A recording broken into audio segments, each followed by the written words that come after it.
श्रीमंत व्यापारी.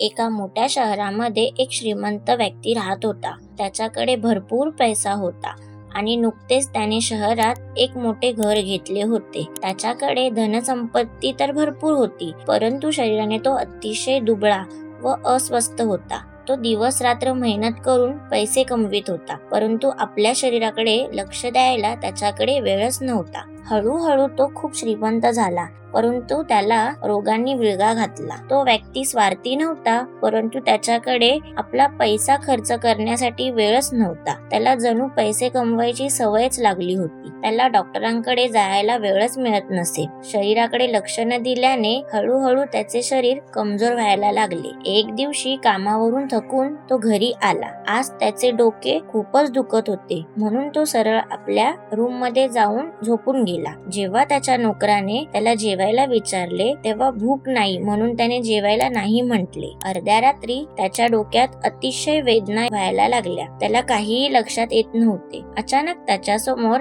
त्याच्याच आकारा एवढी एक आकृती उभी राहिली. ती आकृती म्हणाली, मी तुझी आत्मा आहे आणि आज मी तुझे शरीर सोडून जाणार आहे. तेव्हा तो माणूस भीत म्हणाला, तू माझ्या शरीराला का सोडत आहेस? माझ्याकडे भरपूर पैसा आहे. माझे संपूर्ण आयुष्य मेहनत केली आहे. मी एवढा विशाल घरात राहतो की या घरात राहण्याची आणि अनेक जण फक्त स्वप्नेच पाहतात. आत्मा म्हणाली, माझी गोष्ट ऐक. तुझे हे मोठे घर माझ्या काही कामाचे नाही.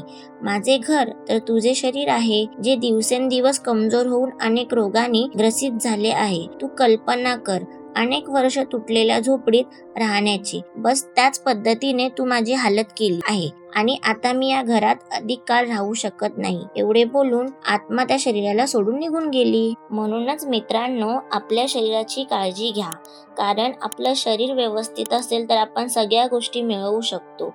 हेच या व्हिडिओद्वारे आम्ही तुम्हाला सांगण्याचा प्रयत्न करत आहोत. धन्यवाद.